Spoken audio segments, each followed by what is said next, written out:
안녕하세요. 주식유치원 야노주의 김파공입니다.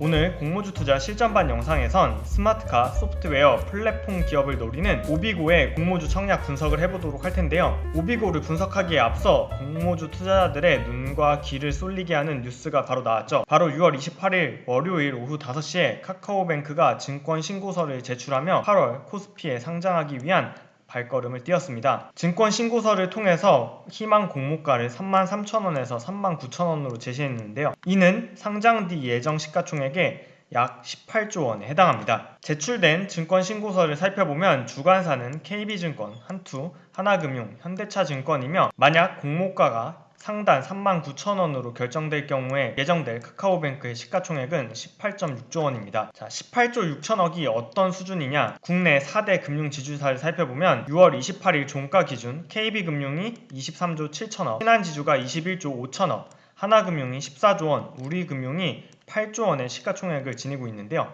카카오뱅크가 39,000원에 상장하게 된다면 단숨에 국내 금융지주사 하나금융과 우리금융을 뛰어넘은 넘버 3가 되는 거죠. 카카오뱅크의 증권 신고서 분석은 내일 자세히 다뤄보도록 하겠습니다. 오늘은 다시 원래 주제로 돌아와서 스마트카 소프트웨어 플랫폼 기업인 오비고 청약에 대해 알아볼 텐데요. 미래의 자동차는 모든 전자기기가 연결되는 커넥티드카가 될 것이고, 이러한 커넥티드카가 만들어내는 시장이 무궁무진할 것이다 라는 것들이 많은 전문가들의 전망인 만큼 전방산업의 성장이 매우 두드러질 것으로 예상되는 오비고는 과연 얼마나 매력적인지 살펴보도록 하겠습니다. 먼저 첫 번째, 오비고의 공모 개요, 그리고 오비고가 기술성장 특례 상장 기업인 만큼 이와 관련해 꼭 알아야 할 사항을 체크해 볼 텐데요. 오비고의 희망 공모가는 12,400원에서 14,300원이죠. 이는 예정 시가총액으로는 1,464억에서 1,689억에 해당합니다. 이번 공모를 통해서는 신주 220만 주를 모집하는데 공모 금액은 상당 기준 약 316억이며 이 중 일반 청약자에게 모집하는 금액은 80억 원에 해당합니다. 주관사는 NH투자증권 단독 주관이며 청약일은 이번 주 목요일에서 금요일, 환불일은 7월 6일 화요일이며 코스닥 시장에는 7월 13일에 상장할 예정입니다. 여기에서 꼭 알고 넘어가야 하는 포인트는 오비고가 기술성장 특례 기업이라는 점, 환매 청구권은 부여되지 않는다는 점, 그리고 공모가는 아직 확정된 것이 아니라서 오늘과 내일, 수요 예측 이후에 6월 30일 확정될 예정이라는 점입니다. 자, 기술성장 특례가 무엇인지 간단히 살펴보면 코스닥 시장에 상장하기 위해서는 일반 기업, 벤처 기업, 그리고 기술성장 기업이 있는데요. 이 중에서 기술평가 특례의 경우에는 일반 기업 혹은 벤처 기업에 비해 주요 외형 요건인 매출액 혹은 시가총액 기준이 완화되어 있는 것이 특징입니다. 또한 이렇기 때문에 일반적으로 사업 성과가 본격화되기 전 안정적인 재무구조 혹은 수익성을 기록하기 전에 상장하는 경우가 대부분입니다. 오비고 역시 설립한 이래 현재까지 지속적으로 적자를 기록하고 있음에도 이러한 기술성장 특례를 적용받음으로 인해서 이번에 코스닥 시장에 상장할 수 있는 거죠. 그렇다면 오비고는 어떤 회사인지 하나씩 따져보도록 할 텐데요. 오비고의 사업 영역은 가장 크게 솔루션 사업과 컨텐츠 사업, 이렇게 두 가지로 비즈니스 모델을 가지고 있는데요. 먼저 솔루션 사업의 경우에는 솔루션을 판매하거나 공동 연구 개발을 통해서 수익을 얻어가는데, 이러한 제품에는 오비고 AGB 브라우저, 오비고 앱 프레임워크, 오비고 개발 툴킷이 있습니다. 두 번째로 컨텐츠 서비스 사업의 경우에는 스마트카 소프트웨어 플랫폼 기반으로 오비고 앱스토어에 앱을 올리게 되면 이를 운영하고 유지 보수하면서 수익을 얻어내는 것을 뜻하는데요. 컨텐츠 서비스 제휴 파트너를 확대하고 이를 통해 플랫폼 수수료를 얻어내는 것이 바로 컨텐츠 서비스 사업입니다. 화면에는 각각의 제품이 어떠한 형식으로 구현되고 있는지 간단한 예시 화면이 있는데요. AGB 브라우저, 앱 프레임워크, 그리고 개발 툴킷은 모두 스마트카 내에서 다양한 어플리케이션이 작동할 때 기본 플랫폼으로 사용될 수 있는 제품이며, 컨텐츠 사업인 앱스토어의 경우에는 우리가 흔히 생각할 수 있는 안드로이드 앱스토어 혹은 플레이스토어처럼 차량 내에 들어가는 앱의 운영, 관리, 업데이트 솔루션을 제공하는 플랫폼입니다. 하나는 이러한 네 가지 서비스를 바탕으로 로열티 라이선스 수익, 유지 보수 수익, 공동 연구 개발 수익, 플랫폼 수수료 수익으로 나누고 있는데요. 위 항목 3개가 앞서 보았던 솔루션 사업에서 나오는 수익이며, 마지막 플랫폼 수수료가 컨텐츠 서비스 사업에서 나오는 수익입니다. 회사의 제품별 매출 추정치를 살펴보면 2020년에는 공동 연구 개발이 50%로 매출 내 가장 큰 금액을 차지했지만 2022년 그리고 2023년에는 공동 연구 개발의 비중은 점점 낮아지면서 로열티 라이센스 수익과 플랫폼 수수료가 크게 성장할 것으로 전망하고 있습니다.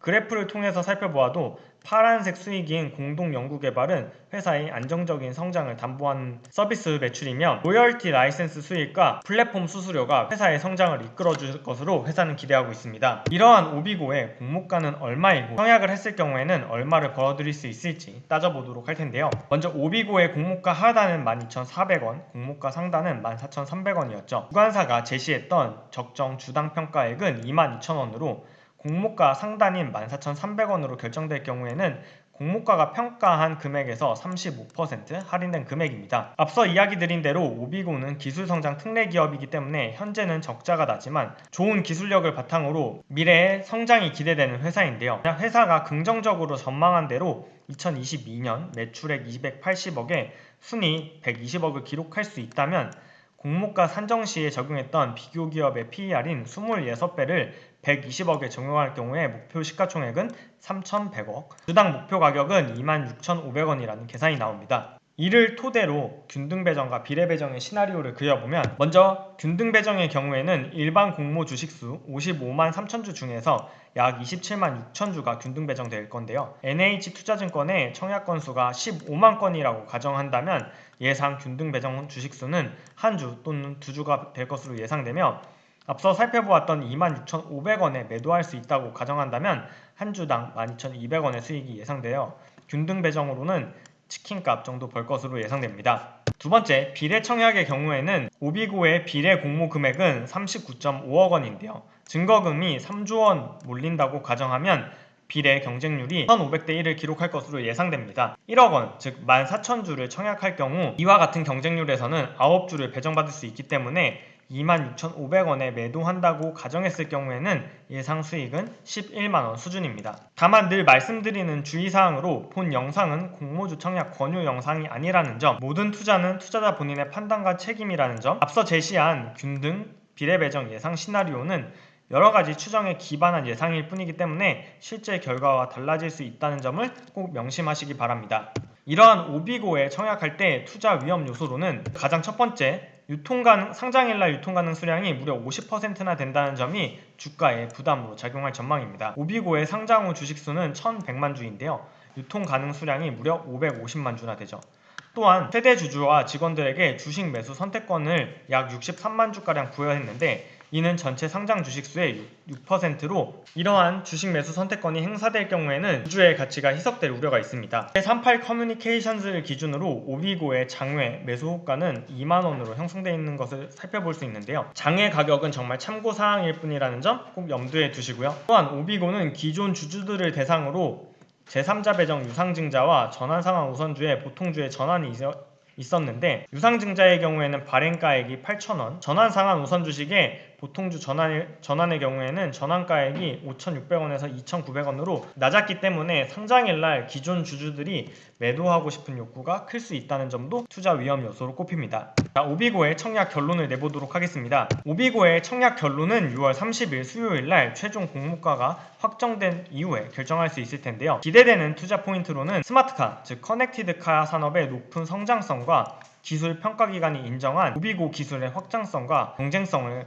들 수 있고 불안한 투자 위험 요소로는 상장일날 유통비율이 매우 높다는 점, 두 번째로 오비고의 상장 예정 시가총액이 약 1,600억인데 1,600억의 플랫폼 회사가 앞으로 성장성이 높게 평가받는 스마트카 플랫폼 시장에 경쟁자인 구글, 애플, 테슬라를 이길 수 있을까 하는 우려를 들 수 있습니다. 6월 30일 수요일날 공모가가 확정되는 대로 오비고 최종 청약 결론 영상 올리도록 할 테니 많은 기대해 주시고요. 기술성장 특례의 경우에는 전문 평가기관의 평가가 상장에 매우 중요하기 때문에 전문 평가기관의 평가 보고서 내용을 읽는 것만으로도 투자 판단에 많은 도움이 됩니다. 오비고의 경우에는 나이스 DMB와 이크레더블 두 개사에서 기술 평가를 받았으며 나이스 DMB에서는 A등급, 이크레더블에서는 AA 등급을 획득하였는데요. 나이스 DMB의 사업평가를 살펴보면 제품의 완성도의 경우에는 여러가지 사례를 거쳐 기술 경쟁력을 확인할 수 있지만 구글과 애플의 거대 플랫폼 업체가 인포테인먼트 시장에 큰 점유율을 보이고 있는 만큼 이러한 거대 기업에 대비해서 얼마나 경쟁 우위를 보일 수 있을지, 또한 완성차 업체의 사업 전략에 의존할 수밖에 없는 사업 구조는 구조적인 문제라는 평가를 내렸으며, 최종적인 평가는 높은 수준의 기술력을 가진 기업으로서 환경 변화에 크게 영향을 받지 않을 수준으로 A 등급을 내렸습니다. 두 번째, 이크레더블의 사업 평가를 살펴보면 회사의 기술은 자립도 및 확장성이 높기 때문에 좋은 평가를 할 수 있지만 커넥티드카 시장 규모가 커질 거라고 해서 동사의 기술이 구현되는 시장 자체가 무작정 커질 거라는 판단을 하기에는 다소 한정적이라는 의견을 제시하기도 했습니다. 기술평가 회사들의 자세한 사업평가는 오비고 투자 설명서의 투자 위험 요소를 살펴보시기 바랍니다. 오늘 영상은 여기까지입니다. 오늘도 시청해주신 여러분에게 감사드리며 저는 내일 카카오의 증권 신고서를 뜯어보는 영상으로 다시 찾아오도록 하겠습니다. 그럼 다음 영상에서 만나요. 안녕.